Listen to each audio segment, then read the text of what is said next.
When the judge asked if I had anything to say, I almost laughed. Because what could I possibly say after hearing my husband, the man who once kissed my forehead and called me his anchor, stand in open court and boast that he planned to live off my fortune? People chuckled, cameras clicked, and in that moment, something inside me cracked. Not from the humiliation, but from the realization that he'd been rehearsing this scene for years. I looked at him. The polished suit, the confident smirk. The same man who'd once promised he'd protect everything my father built, and all I felt was a quiet, burning clarity. He thought he'd stripped me of power. He didn't notice the envelope resting on my lap. Inside, it wasn't revenge. It was the truth, patient, precise, and far sharper than love had ever been. My name is Bernadine Lowell, and that was the moment I stopped believing silence meant weakness. Boston family court smelled of old paper and too strong coffee.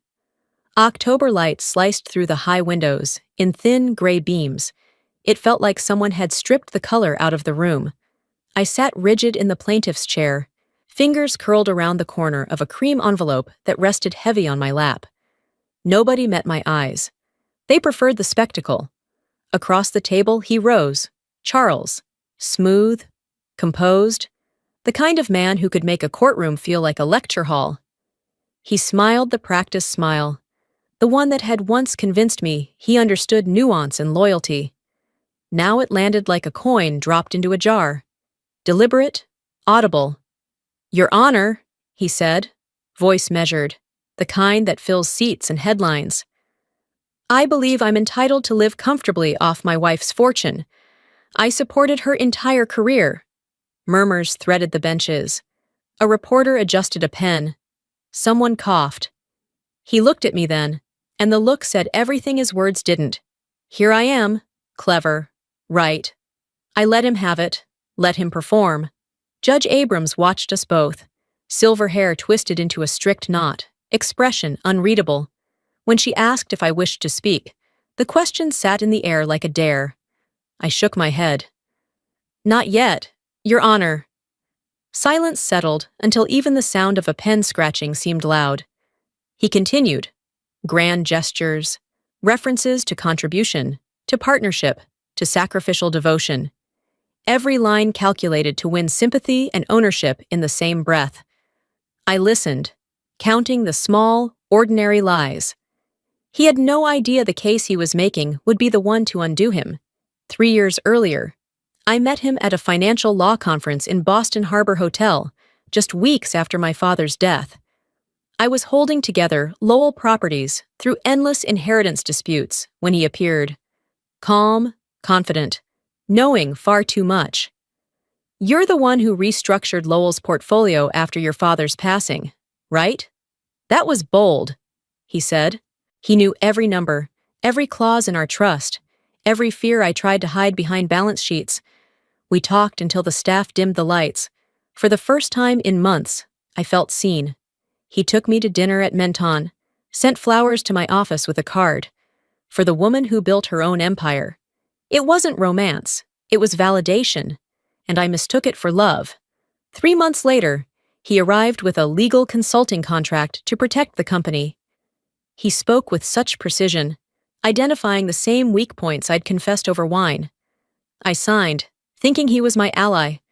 I found out later he'd once worked for the rival firm that tried to buy our largest property while my father was dying. I should have walked away. But when loneliness lasts long enough, even manipulation feels like safety. After the wedding, he said he'd modernize everything: house, accounts, future.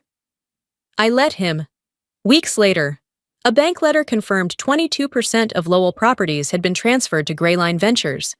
I never signed anything. "You must have forgotten, sweetheart," he said, smiling. But I hadn't. I checked the file, my name perfectly signed, metadata showing it was created 2 weeks after the date on record.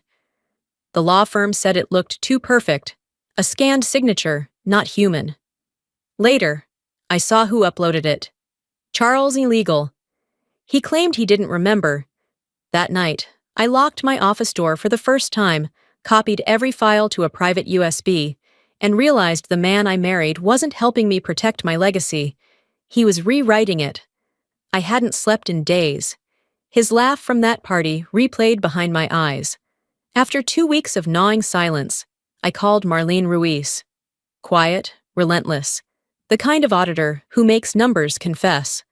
"Look into Greyline Ventures," I said, careful not to explain too much. "Be discreet."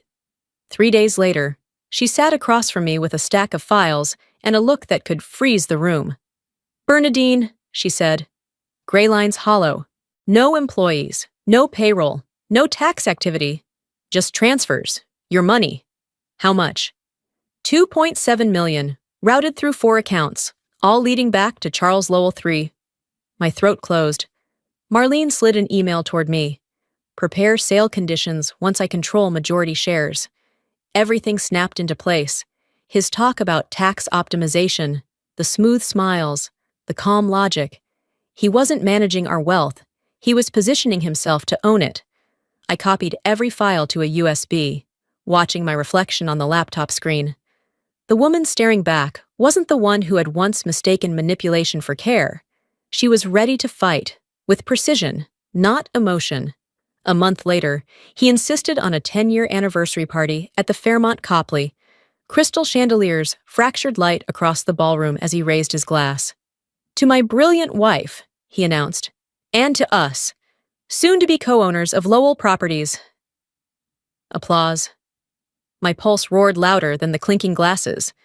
Afterward, Harold Quinn, my father's old advisor, pulled me aside. "Are you sure you know everything about Charles?" "Why?" "I represented his ex-wife 10 years ago. She lost everything. He forged her consent on a trust." Back home, I opened the state archives. His name appeared beneath a headline: "Widow of real estate attorney accuses husband of fraudulent transfers." 2013. Same face, same smile. I labeled my USB, Evidence 1, Greyline. Evidence 2, Email chain. Evidence 3, Article 2013. If he'd turned love into a transaction, I'd turned justice into a contract. I walked into Federal Plaza on a Monday, carrying a cream envelope thick with copies of Greyline files. The room smelled like bleach and bureaucracy. Fluorescent lights hummed. Elias Ung sat behind a small table, hands folded, the kind of face that had seen too many lies to be surprised. "Mrs. Lowell, your husband's name came up before," he said, voice flat. "Not under fraud, under advisory work. He's clever. But clever doesn't mean untouchable." I slid him the contract. He adjusted his glasses, scrolled, then pinched the bridge of his nose. "You see this? The metadata. Created 6 months ago, edited 3 weeks ago. Not 2021 like the signature claims." "Can we use it?" I asked. "Not yet." Elias replied. "He has to use it himself in court. Then it's intent to defraud." A chill ran through me at the implication, justice that needed a trap. A few days later, he returned with another file. He filed a preliminary petition under irreconcilable differences. He references the prenup you supposedly didn't sign. He's confident. Then he played me the recovered email. "Once the divorce is filed, she won't have time to stop the liquidation." Elias looked up. "Will you let him think he's winning?" I thought of a child learning to ride in the plaza outside, small hands steadying a wobbling parent's grip. I smiled. He always loved hearing himself talk. I'll give him an audience. Back at Lowell Properties, I opened my father's old safe and found a velvet-wrapped USB, a note in his hand. "Backup agreements. Do not modify." My chest tightened when I plugged it in. The folders were pristine, original partnership agreements from 2019-2022. Untouched. Full metadata. I opened partnership agreement. PDF. In the edit log, edited by Charles L's Legal. Modified, February 3, 2023. I sent an encrypted copy to Elias. That night he called, a rare edge of excitement in his voice. "We've got him." The signature log contains a unique hash from software that didn't exist until 2023. Forensic gold. He told me to show weakness. He needs to feel safe. Let him think you're unprepared. 3 days later, Charles walked in with a fat binder. I've decided to file, Bernie, he said, setting it on the table. You'll thank me one day for making this clean. Have you already prepared your evidence? I asked. Of course, he said, smiling as if the world belonged to him. When he left, I placed a new envelope in the drawer, printed forensic reports, the metadata pages, and the FBI authorization. On the front, I wrote, plain and steady, for Judge Abrams, to be opened at the right time. Monday morning. Boston hung under a dull gray sky, rain whispering across the granite steps of the family court. Inside, the courtroom overflowed. Reporters, spectators, whispers curling between wooden benches. I sat in the front row, the cream envelope resting in my hands like a quiet heartbeat. Sometimes justice didn't roar. Sometimes it waited in silence. Charles entered with the kind of confidence that only deceit can polish. Gray tailored suit, red silk tie, hands in his pockets, smiling for the cameras as though this were his victory lap. He greeted the press, straightened his cufflinks, and took his seat beside his attorney. Your Honor, the lawyer began, voice smooth, rehearsed. My client has been a devoted husband and advisor. We will present evidence proving Mrs. Lowell never signed the prenuptial agreement. Accordingly, all shared assets should be divided equally. Judge Abrams gave a small nod. Proceed. Charles stood, clearing his throat, already savoring the sound of his own voice. For years, he began, I supported my wife while she managed her late father's company. She inherited everything, her house, her fortune, her legacy. I was the one who gave her balance, credibility, companionship. I ask only to live in comfort, off what we built together. Laughter flickered around the courtroom, quickly stifled. A camera clicked. He turned toward me, eyes gleaming. Bernadine, you owe me that much, don't you? I didn't blink. Watching him was like rewatching a film where the villain still doesn't know the ending's already written. Then he lifted the thick binder. Your Honor, I have the original document right here. He handed it to the judge with theatrical grace. She adjusted her glasses, flipping pages, brows drawn together. I spotted Elias Ung in the back row. He gave a single, deliberate nod. It was time. I stood. Your Honor, may I approach the bench? You may. I placed my envelope beside Charles's binder. I'd like you to verify the date and composition of the ink used on Mr. Lowell's documents. A ripple of surprise moved through the room. Judge Abrams raised an eyebrow. Go on. The digital pen used for his signature was released in 2023, I said evenly. The contract he presented is dated 2021. Silence fell, sharp, suspended. The judge turned to the forensic report I'd provided, stamped with the FBI's seal. She read for a moment, lips twitching. Then, unexpectedly, she laughed, a clear, genuine laugh. It cut through the air like a bell. Mr. Lowell, she said, still smiling. You're asking this court to believe you signed a document 2 years before the pen you used was even manufactured? Charles froze, color draining from his face. That's impossible. She forged it. She set me up. Judge Abrams lowered her glasses. Her tone was calm, measured. No, Mr. Lowell, you set yourself up. A wave of murmurs swept through the courtroom. Charles slammed his hand on the table, the sound hollow and desperate. 2 bailiffs stepped forward before he could take another breath. I met his eyes, my voice barely above a whisper. I told you once, Charles, silence can be powerful. Light spilled through the tall windows, striking the open envelope on the bench. For the first time, I saw justice not as something loud or distant, but as something real, tangible, and finally, mine. The moment the gavel struck, the room fractured into chaos. Voices, flashing bulbs, the shuffle of polished shoes on marble floors. 2 officers took hold of Charles's arms, leading him toward the side door. He didn't resist, just stared at the floor, the gray in his hair stark under the fluorescent lights. For a man who once believed silence was submission, he finally understood its weight. Reporters surged forward, calling his name, but I stayed seated. I wasn't watching the man being escorted out. I was watching the shadow of who I used to be leaving with him. Elias Ung crossed through the commotion, calm as ever. He handed me a folded paper stamped with the federal seal. The FBI will charge him with forgery, fraud, and attempted asset misappropriation, he said. He's done, I nodded. Will they find others? He sighed. We already did. 2 previous cases, same pattern, different women. He'll be facing federal time. A quiet breath left me. Not of triumph, but of release. From the open window drifted a soft gust that smelled faintly of rain and stone, the kind of air that follows a storm. Judge Abrams's voice cut through the noise. All marital asset claims from Mr. Lowell are dismissed.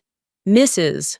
Lowell retains full ownership of Lowell properties, and the court awards damages for legal and emotional distress. The hammer fell once more. That sound, 3 measured strikes, was the cleanest closure I'd ever heard. The press turned to me as the guards pushed Charles through the door. Mrs. Lowell, someone called out. How does it feel to win? I looked directly into the camera lenses and felt the question land heavy. It doesn't feel like winning, I said. It feels like correcting a mistake that should never have been made. For a heartbeat, no one said anything.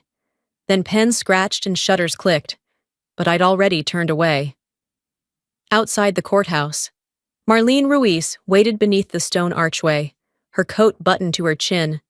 She smiled when she saw me. You really did it. I shook my head. No. The truth did it. She tilted her head slightly, her eyes softening. And that's why it's beautiful. The car pulled up, black and quiet. I stepped in, the door closing with a final, gentle thud. As we drove through Beacon Hill, sunlight broke through the clouds, laying a warm gold over the brownstone facades. For the first time in years, Boston looked alive again. I turned to the window, watching the reflection of the woman staring back.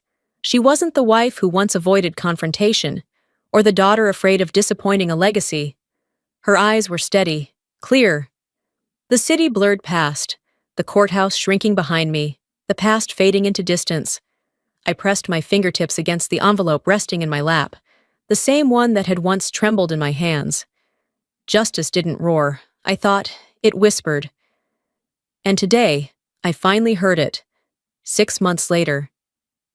The city felt different, quieter, somehow cleaner. My office at the newly formed Lowell Foundation for Financial Truth smelled of fresh paint and possibility. The walls were a soft cream.